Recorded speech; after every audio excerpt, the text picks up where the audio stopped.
नमस्कार, मैं हूं आपके साथ वैभव मिश्रा। हमारे खास कार्यक्रम जनता सरकार में बात करेंगे सत्ता के सिंहासन से लेकर जनता के सरोकार तक। आपको हर वो बात बताएंगे जो आपके लिए जानना, सुनना, समझना बहुत जरूरी है। तो अगले आधे घंटे हमारे साथ बने रहेगा और देखते रहिए जनता सरकार।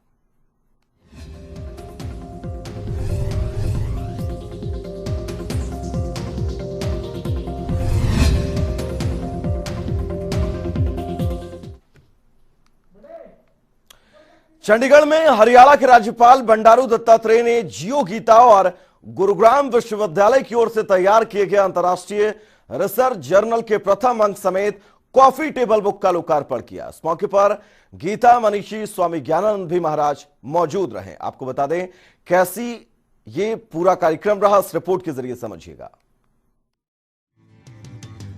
हरियाणा के राज्यपाल बंडारू दत्तात्रेय ने मंगलवार को राजभवन में जियो गीता और गुरुग्राम विश्वविद्यालय के संयुक्त तत्वाधान में आयोजित अंतर्राष्ट्रीय रिसर्च जर्नल के प्रथम अंक समेत कॉफी टेबल बुक का लोकार्पण किया।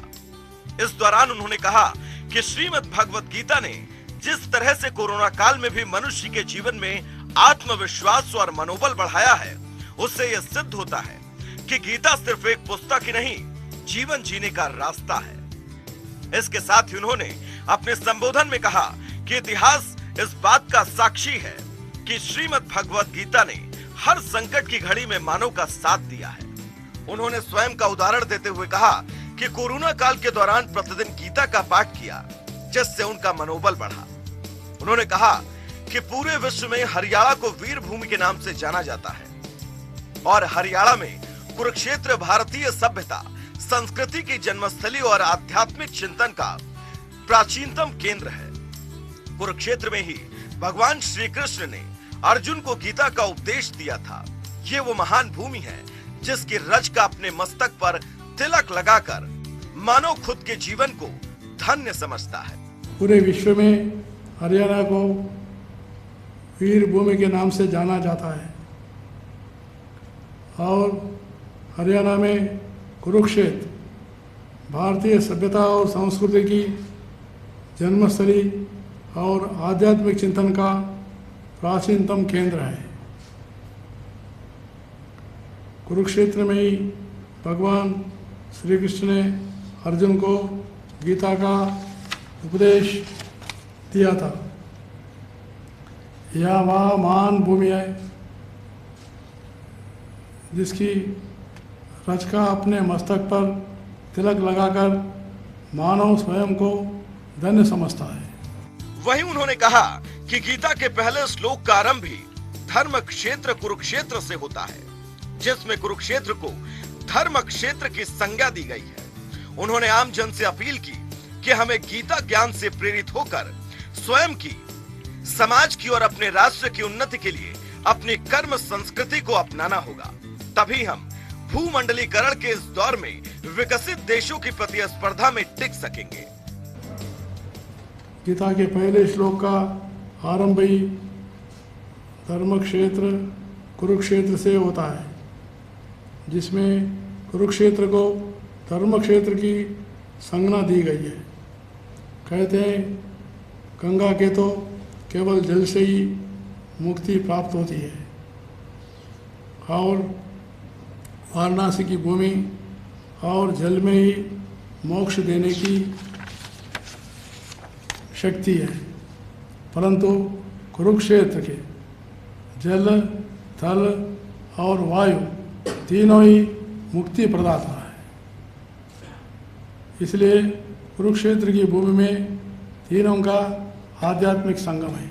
आज हमें गीता ज्ञान से प्रेरित होकर स्वयं की, समाज की और अपने राष्ट्र की उन्नति के लिए अपनी कर्म संस्कृति को अपनाना होगा।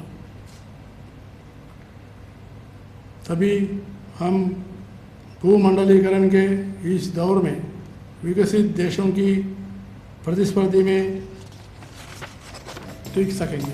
कुरुक्षेत्र भारतीय संस्कृति का सबसे बड़ा पवित्र स्थल होने के साथ साथ इस स्थली को आध्यात्मिक पर्यटन स्थल के रूप में और ज्यादा विकसित किया जाएगा। इससे श्रीमद् भगवत गीता का संदेश भी जन जन तक पहुंचेगा और विश्व भर के लोग कुरुक्षेत्र से जुड़ पाएंगे। कि भारतीय संस्कृति का सबसे बड़ा पवित्र स्थल होने के साथ साथ इस स्थली को आध्यात्मिक पर्यटन स्थल के रूप में और अधिक विकसित किया जा सकता है। इससे श्रीमद् भगवद गीता का संदेश भी जन जन तक पहुंचेगा और विश्व भर के लोग कुरुक्षेत्र से जुड़ पाएंगे। जियो गीता श्री भगवद गीता के संदेश को विश्व भर में जन जन तक पहुंचाने के लिए बहुत बड़ा माध्यम साबित हुआ है। वहीं कार्यक्रम में गीता मनीषी स्वामी ज्ञानानंद जी महाराज ने गीता के महत्व पर प्रकाश डालते हुए कहा कि वर्तमान में हर व्यक्ति के जीवन में भौतिकवाद प्रभावी है। ये चिंतन है और चिंताजनक भी। आज भौतिकीय असुविधा के साथ साथ समाज में असंतुलन दिखाई दे रहा है। ऐसे में गीता मनुष्य की हर समस्या का समाधान ढूंढने में कारगर सिद्ध हुई। भगवद गीता का एक एक शब्द एक समाधान है। जियो गीता ने ढेरों स्लोगन निश्चित किए। गीता जी को लेकर उनमें एक स्लोगन यह भी है कि समस्याओं का समाधान है गीता, मानवता की मुस्कान है गीता।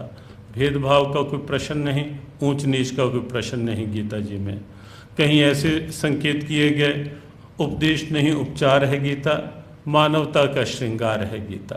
तो इस ढंग के कुछ सीधे वाक्यों के साथ और कहीं कहीं जहाँ आवश्यकता हुई गीता के गहन शोध को, गहन भावों को सरल ढंग से सबके लिए एक सहज प्रस्तुति बनाने के भाव के साथ जहाँ एक और गीता ज्ञान संस्थानम प्रयासरत है। जियो गीता अलग अलग क्षेत्रों में, तो शिक्षा के लिए गीता पर प्रयास चल रहा है, चिकित्सा क्षेत्र में गीता की क्या उपयोगिता है उसके लिए प्रयास चल रहे हैं, और ऐसे प्रत्येक क्षेत्र में। और यह जो जियो गीता इंटरनेशनल रिसर्च जर्नल आज विमोचित हुआ, आज प्रारंभ हुआ, उसमें ये सब कुछ। इस कार्यक्रम में गीता मनीषी स्वामी ज्ञानानंद जी महाराज ने राज्यपाल को गीता भेंट की। साथ ही जियो गीता की तरफ से सभी अधिकारियों और गणमान्य व्यक्तियों को सम्मानित किया गया। जनता टीवी के लिए चंडीगढ़ से पवन सिवर की रिपोर्ट। उधर चंडीगढ़ में हरियाणा के सीएम मनोहर लाल की अध्यक्षता में हाई पावर परचेज कमेटी की बैठक हुई, जहां 3 अहम टेंडरों को फाइनल किया गया, जिसकी जानकारी उन्होंने पत्रकारों से बातचीत करते हुए दी। चंडीगढ़ में हाई पावर परचेज कमेटी की बैठक का आयोजन किया गया, जिसकी अध्यक्षता प्रदेश के मुख्यमंत्री मनोहर लाल ने की। इस बैठक में बिजली मंत्री रणजीत सिंह, कृषि मंत्री जेपी दलाल, परिवहन मंत्री मूलचंद शर्मा और राज्य मंत्री अनूप धानक समेत संबंधित विभागों के अधिकारी भी मौजूद रहे। इस दौरान 3 टेंडर फाइनल किए गए, जिसकी जानकारी सीएम मनोहर लाल ने पत्रकारों से बात करते हुए दी। उन्होंने बताया कि हाई पावर परचेज कमेटी की बैठक में हरित स्टोर योजना के लिए लॉजिस्टिक कंपनी का टेंडर फाइनल किया गया, जिसके तहत सभी स्टोर को इंफ्रास्ट्रक्चर फैसिलिटी और सामान की डिलीवरी के लिए भी कंपनी काम करेगी, जिसमें 3.7% रेवेन्यू के ऊपर चार्ज दिए जाएंगे। हाई पावर परचेज कमेटी की मीटिंग थी, उसमें मुख्य रूप से 3 एजेंडाज आज क्लियर किए गए हैं। पहला तो जैसे कल हमने Haryana agro industries corporation limited की ओर से हर हित स्टोर्स ये जो खोलने का काम किया है, उसी में एक लॉजिस्टिक कंपनी को एंगेज करने का आज टेंडर था, उसको फाइनल कर दिया गया है। और सभी जितने भी स्टोर्स हैं, उन स्टोर्स को सारी इंफ्रास्ट्रक्चर फैसिलिटी वो प्रोवाइड करवाना और उनको सामान की डिलीवरी समय पर करना, इस प्रकार का जो टेंडर है वो फाइनल कर दिया है।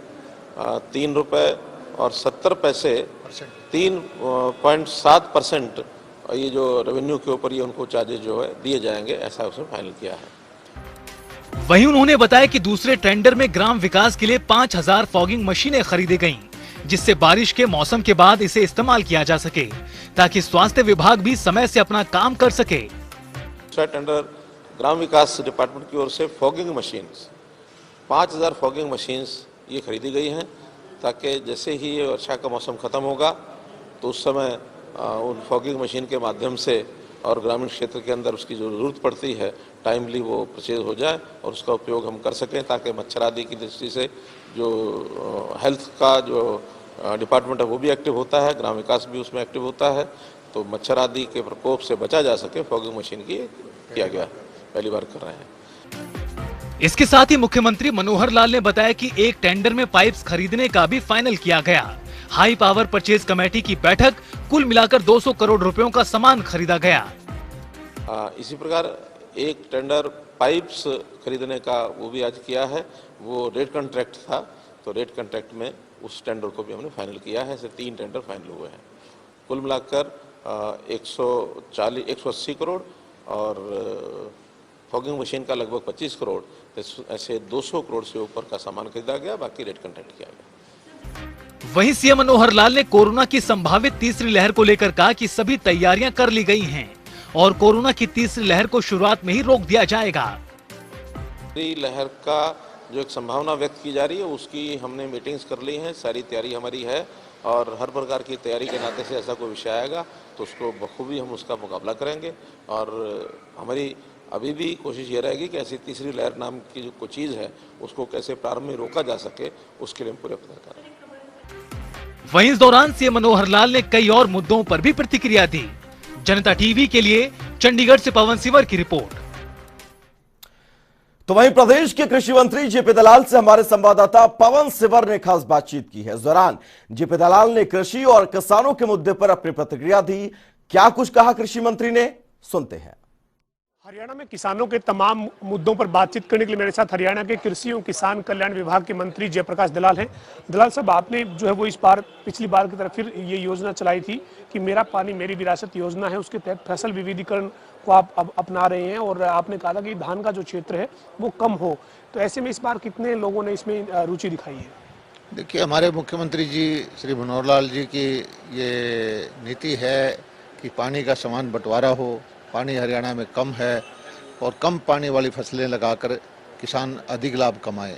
उसी के तहत जो है हमने जो धान के छोड़ के दूसरी फसलें लगाएंगे उनके लिए 7,000 रुपये देने का प्रावधान किया और पिछले साल भी हमने 1 लाख एकड़ से ज़्यादा धान की फसल को कम करवाया। इस बार भी हमारा यही लक्ष्य है, बल्कि इस बार आगे बढ़ करके हमने जो बाजरे को कम करके मूंग की, तिलहन की, दलहन की फसलों की तरफ भी ध्यान दिया है और दक्षिण हरियाणा के अंदर जो बाजरा छोड़ के मूंग बोएगा किसान, उसको 4,000 रुपये हम डीबीटी से देंगे और उसका परिणाम यह है कि लगभग भिवानी, महेंद्रगढ़, नारनौल जो रेतीला इलाका है, मूंग की तरफ बहुत सारे किसान आकर्षित हुए हैं और ड्रिप इरिगेशन के लिए बहुत ज़्यादा सब्सिडी दी है। पानी बचाने के लिए जो किया जा सकता है हरियाणा सरकार कर रही है।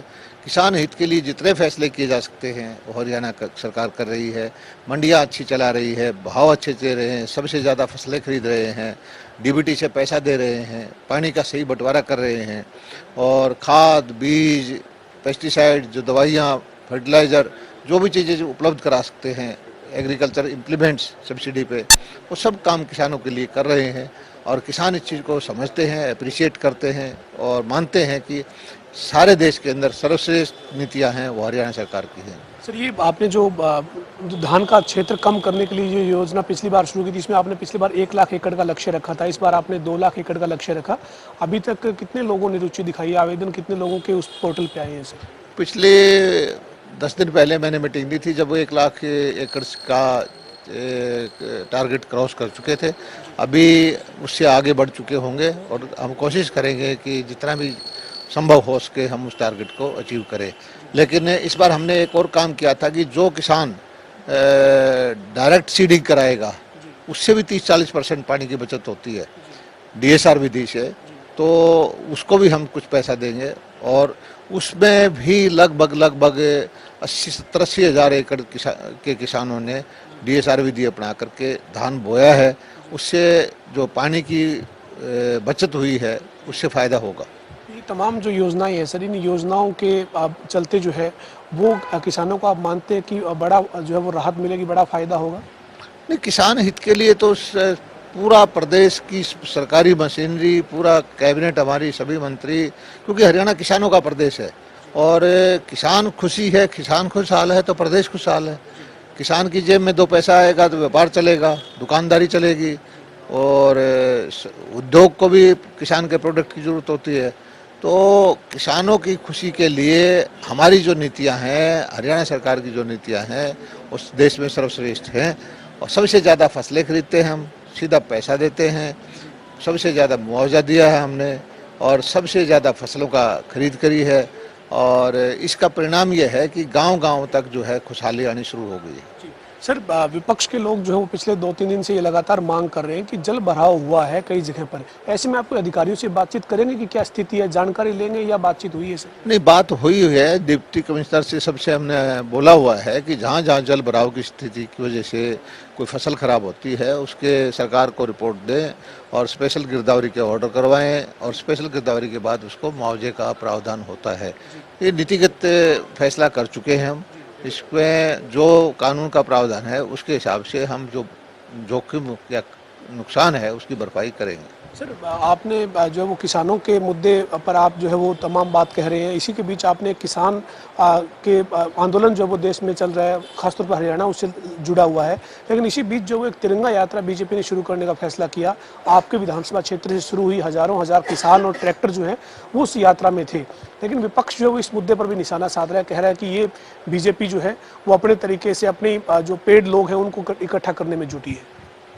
देखिए, मैं सौभाग्यशाली हूँ कि तिरंगा यात्रा जो 90 के 90 हलकों में जानी है, पहला दिन मुझे ये कार्यक्रम करने का मौका मिला और लोहारू के किसानों ने अपने पूरा जो ताकत लगा करके हजारों की संख्या में शहीदों को नमन करते हुए, जय जयकार करते हुए जो तिरंगा लहराया वो सारे प्रदेश ने देख लिया है।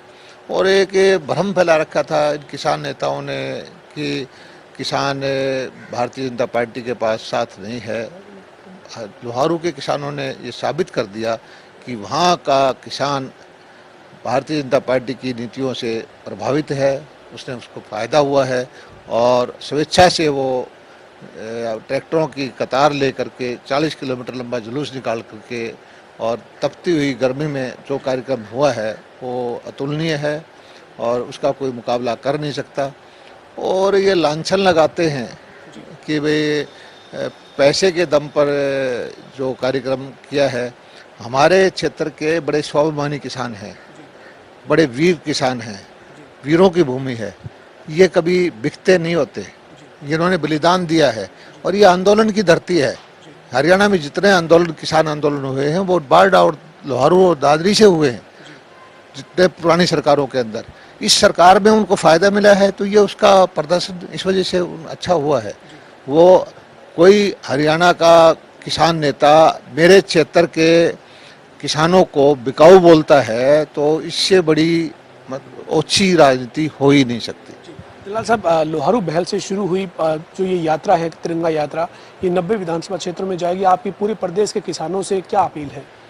देखिए, हमारा वीर सैनिकों का, वीर किसानों का क्षेत्र है और हमारी पार्टी की नीति है कि राष्ट्र पहले। और इसी भावना जो हमारे वीर शहीदों ने जो आज़ादी दिलवाई थी, तिरंगे का जो मौका उन्होंने दिया लाल किले पर लहराने का, उसी का परिणाम है कि हम सब मिलजुल करके वीर शहीदों को नमन करें, तिरंगे का जो सम्मान करें। और 90 के 90 क्षेत्र में मुझे लगता है कि किसान, मजदूर, व्यापारी, कोई भी आदमी हो, इस उत्सव के माहौल में तिरंगा लहराएंगे और बहुत भव्य कार्यक्रम होंगे और हमारी पार्टी के कार्यकर्ता, हमारे विधायक, हमारे मंत्री सब इन कार्यक्रम में शामिल होंगे। अंतिम सवाल है सर, आपके क्षेत्र में जो तिरंगा यात्रा हुई उसकी भीड़ को देखकर फिर ये समझ से परे है सर कि जो आंदोलन चल रहा है उसमें जो लोग हैं वो क्या आपके क्षेत्र के लोग उसमें रुचि नहीं ले रहे, या फिर आपके क्षेत्र में उस आंदोलन का कोई असर नहीं है, या उस आंदोलन को आप कुछ अलग तरह से देखते हैं? देखिए, मैं पहले दिन से ही कह रहा हूँ कि ये आंदोलनकारी लोग हैं, ये राजनीति से प्रायोजित हैं। इसमें कांग्रेस पार्टी के लोग हैं, कम्युनिस्ट पार्टी के लोग भी हैं, मेरे क्षेत्र में भी कुछ लोग कांग्रेस के हैं, कुछ लाल झंडे वाले हैं। मैं ये नहीं कहता कि नहीं होते, लेकिन ये थोड़े लोग हैं और आम किसान अपने खेतों में व्यस्त है, वो समझता है कि ये राजनीति करना चाहते हैं। मैं तो उनसे प्रार्थना फिर करता हूँ कि राजनीति करना है तो सीधी सीधी करे। किसान के कंधे पर रख के बंदूक चलाना चाहते हैं। किसान भोला भाला समझते हैं कि भाई वो गुमराह हो जाएगा। हरियाणा का किसान राजनीति को अच्छी तरह समझता है। हरियाणा के किसान इनके एजेंडे को अच्छी तरह समझता है और हरियाणा का किसान इस बात को भी समझता है कि इस कांग्रेस ने किसान को कितना पीछे धकेल दिया, शोषण किया है। 50 साल तक इसका वोट लेते रहे, कोई उनकी भलाई का काम नहीं किया। बहुत शुक्रिया बातचीत करने की। हमारे साथ हरियाणा के कृषि मंत्री जयप्रकाश दलाल थे, जिन्होंने प्रदेश सरकार की जो किसानों की तमाम योजनाएं हैं उन योजनाओं की जानकारी दी है। इसके साथ ही तिरंगा यात्रा जो शुरू हुई है लोहारू से, यानी जेपी दलाल के क्षेत्र से जो शुरू हुई यात्रा है, उसको लेकर भी दलाल ने कहा कि उसको लेकर किसानों में काफी रुचि है और ये यात्रा 90 के 90 विधानसभा क्षेत्रों में जाएगी। वीडियो जर्नलिस्ट विजेंद्र सिंह के साथ पवन सिंह और जनता टीवी, चंडीगढ़। तो वहीं चंडीगढ़ में पंचायत चुनाव को लेकर बीजेपी चुनाव प्रबंधन कमेटी की बैठक का आयोजन हुआ, जहां सीएम मनोहर लाल, बीजेपी के प्रदेश अध्यक्ष ओपी धनखड़, संगठन मंत्री रविंद्र राजू, कमेटी सदस्य राज्य मंत्री कमलेश ढांडा, विधायक महिपाल ढांडा, प्रदेश महासचिव पवन सैनी समेत तमाम लोग मौजूद रहे, जिन्हें सभी जिलों में कोऑर्डिनेशन की जिम्मेदारी सौंपी गई। तो वहीं उन्होंने कहा कि चुनाव को लेकर हाईकोर्ट में मामला विचाराधीन है और कोर्ट से मामला निपटते ही सरकार चुनाव करवाने के रास्ते आगे बढ़ेगी। इसके साथ ही उन्होंने बताया कि पूरे हरियाणा में तिरंगा यात्रा सफलता के साथ चल रही है, जगह जगह सफल आयोजन किया जा रहा है। कि ये जो हमारी पंचायत चुनाव की प्रबंधन की बैठक है, इसमें आज मुख्यमंत्री जी स्वयं शामिल हुए।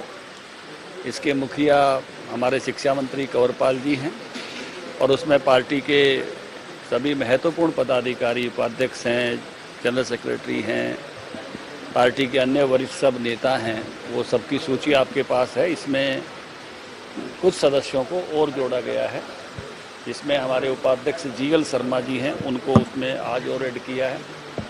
हमारे सचिव हैं मनीष मित्तल जी, उनको इसमें जोड़ा है और महिला मोर्चा की जो प्रदेश अध्यक्ष हैं सुमित्रा चौहान, उनको भी इसमें जोड़ा है। और ये जोड़ने के बाद आप सब लोगों को कोऑर्डिनेशन दिया गया है जिलों का। कुछ साथियों के जिम्मे 2-2 जिले लगाए गए हैं, कुछ साथियों के जिम्मे जिनके जिम्मे काम ज़्यादा है उनको एक जिला दिया है कि उनको अतिरिक्त काम भी करने पड़ते हैं। उसका एक नोट आपको जारी कर देंगे किस किस को दिया है। इस समिति का काम नीचे तक का कोऑर्डिनेशन देखना है और स्टेट लेवल पर जो कुछ प्रबंधन है वो देखना है। नहीं, सरकार की अपनी तैयारी है। जो मामला कोर्ट में है वो कोर्ट से मामला निपटते ही सरकार उस रास्ते पर आगे बढ़ जाएगी। यही मुख्यमंत्री जी ने हमारी बैठक में भी कहा और कल भी हमारी इसी प्रकार की एक मैराथन बैठक है, जो लगभग 45 के लगभग नगर पालिका परिषदों के चुनाव होने वाले हैं, उनके के लिए भी एक मूलचंद शर्मा जी के निवास पर उसकी भी एक प्रबंधन कमेटी बनी है, उसकी भी इसी प्रकार की बैठक होगी। तिरंगा यात्रा बहुत सफलता के साथ उसके आयोजन हो रहे हैं। लोहारू में बहुत सफल आयोजन हुआ, बल्लभगढ़ के सफल आयोजन की सब चित्र मेरे पास पहुंचे हैं। आज पलवल के सफल आयोजन की सब जानकारी मिली है। इधर रतिया में बहुत सफल आयोजन हुआ है। तो सभी विधानसभाओं में एक से बढ़कर एक तिरंगा यात्रा, मैं कहूँगा कि देशभक्ति का एक जो चाहिए इस आज़ादी के 75 साल में, वैसा एक जवार देशभक्ति का युवाओं में, किसानों में, सभी लोगों में उस प्रकार का उठ रहा है। और जब 90 की 90 विधानसभा कवर होंगी तो मुझे लगता है कि बहुत आप सबको भी लगेगा कि ये जो एक भाव जो उठना ही चाहिए 75 साल जब आज़ादी के हम सेलिब्रेट कर रहे हैं, तो पूरा हरियाणा उस भाव से सरोबार में भरा होगा। हरियाणा के गृह मंत्री एवं स्वास्थ्य मंत्री अनिल विज ने कांग्रेस के पूर्व अध्यक्ष राहुल गांधी के बयान पर तंज कसते हुए विपक्ष को पूरी तरह फेल करार दिया। सुनिएगा। जितनी पार्टियां हैं, जब ये कहीं पर भी सत्ता में रही, ये सत्ता पक्ष का अपना धर्म नहीं निभा सकी और आज ये विपक्ष में है, ये विपक्ष का धर्म निभाने में भी नाकामयाब है। विपक्ष का काम होता है जनता के मुद्दों को देश की सबसे बड़ी पंचायत यानी लोकसभा में जाकर सलीके से उठाना, और सत्ता पक्ष का काम होता है कि उनके उत्तर देना और उनका समाधान करना। इस नाते विपक्ष पूरी तरह से अपने दायित्व का निर्वाह करने में फेल रहा है। और आज जो चाय पानी रखी है, कहीं की ईंट कहीं का रोड़ा, राहुल गांधी ने टी पार्टी पर कौन बाजू